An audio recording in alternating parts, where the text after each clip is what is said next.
the kind of property that I would want to hold, I can't hold as the CFO of a publicly traded company. The kind of stuff I can hold, sovereign debt, it isn't scarce, and it's a currency derivative. And so Bitcoin is this new thing. It is a digital scarcity that's liquid, that's fungible, that gets commodity treatment, that I can hold on a balance sheet as a treasury asset. And while the currency is not generating a yield and the bonds aren't trading up in asset value and they're generating taxable yield and with a negative real yield, Bitcoin will appreciate in price tax deferred. Just over a week ago, Michael Saylor, the executive chairman of MicroStrategy, shared an exciting update on his Twitter account. The billionaire investor revealed that the Financial Accounting Standards Board has now allowed companies holding Bitcoin and other cryptocurrencies on their balance sheets to utilize fair value accounting principles when reporting their crypto assets. This news garnered significant attention from the Twitter Bitcoin community, amassing over 10,000 likes and more than 1 million views on the recently rebranded social media platform. In a recent interview with the Bitcoin community, Saylor expressed his enthusiasm for this development and its implications for the future of Bitcoin. He explained that Bitcoin had previously been categorized as an indefinite and tangible asset by the board, often treated as an exotic and discouraging investment for corporations. According to Saylor, this classification hindered chief financial officers from allocating resources to this leading cryptocurrency, despite its numerous advantages. Saylor outlined several reasons why corporations will find it much more appealing to invest in Bitcoin under the new rule change. First and foremost, fair value accounting allows companies to report gains and losses on their crypto holdings separately from their operating gains and losses, providing clarity. This change allows company executives to invest in Bitcoin confidently, knowing that it won't introduce undue volatility to their core business. In the interview, Saylor also explored the drawbacks of other assets that institutions typically favor over Bitcoin, citing regulatory issues like the previous FASB accounting rules. He pointed out that assets such as cash, equities, and treasuries all have significant flaws, particularly when considering their lower returns compared to the ongoing depreciation of the dollar. Please take a moment to like this video, subscribe to the channel, and don't forget to drop your comment and observations in the comment section below. Thanks and enjoy the video. The significance of fair value accounting coming to Bitcoin is it makes the asset non-toxic for an operating company to hold or a company that uses GAAP accounting. It also makes it transparent, the performance of Bitcoin-backed companies to be transparent. And so that's a positive feedback loop, right? When Bitcoin companies are performing well, it'll be obvious to Wall Street and they'll want to finance more of them, right? So that's a secondary benefit. And the third is because Bitcoin is a commodity, it's a financial commodity, it can be held on the balance sheet of an operating company where right now only treasury assets or sovereign debt type assets can be held on that balance sheet as a treasury strategy.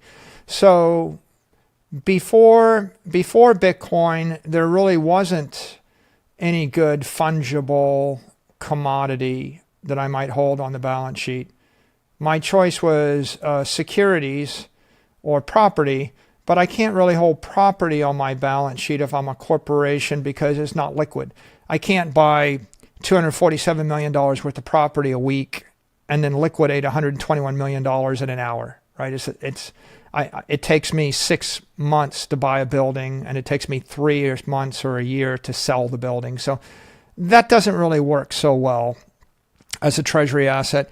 And then packages of securities are fungible and they're liquid, but securities are discriminated against by the regulators. And if an operating company holds more than 40% of its liquid assets in securities, it's deemed as an SEC 40 reporting company or a financial company. And once it gets deemed or designated as an SEC 40 company, the operating executives lose the rights to do many things that operating companies need to do, like issue debt, take on leverage, issue options, sell volatility, etc. The treasury strategy of an operating company is we want something which is liquid and fungible and low risk. So traditionally, the most liquid, fungible, low-risk financial asset is just the dollar, the local currency, maybe the euro, maybe the dollar. And so that's the obvious thing to do. I collected $100 million this month. I put it in the bank. Now, the problem with that is that the dollar doesn't generate a yield. And the dollar is a depreciating, debasing financial asset. So in a world where the dollar gets inflated 7% a year, if the money supply of U.S. currency increases 7% a year, and it has over the past 100 years, then $1 billion in cash is going to cost you $70 million a year in purchasing power. And of course, at 7% a year, over the course of 10 years, you'll cut your asset value in half. So it doesn't take a rocket scientist to figure out that a treasury strategy based just on currency isn't awesome. It's dilutive. The question here is, what's the next best thing? Well, the next best thing is sovereign debt. Sovereign debt is debt issued by a government. So you've got the most creditworthy counterparty, maybe the United States government. You don't really think they're going to default. And that's the advantage of sovereign debt. You might take on duration risk. If you buy long-term bonds when the interest rates are low and interest rates go up, then the bond will trade down and you could get wiped out that way. Furthermore, Saylor elaborated that even short-term government debt obligations come with their own set of risks. He illustrated this by mentioning 3-month Treasury bills, which yield around 500 basis points. He pointed out that while they may not entail credit default or duration risks, they are subject to taxation, reducing the effective yield to around 300 or 350 basis points. This is merely half of the 7% annual depreciation rate of the dollar, and falls significantly short of what any reputable company needs to generate to ensure its survival. Investing in equities, Saylor argued, doesn't present a more attractive alternative. He noted that beyond the top companies in the S&P index, other companies face numerous risks, including competition, embargoes, tax issues, labor disputes, and more. According to Saylor, these various investment risks are why corporations like Apple often choose to distribute cash flow through dividends, engage in stock buybacks, or make acquisitions to put their excess funds into potentially profitable ventures.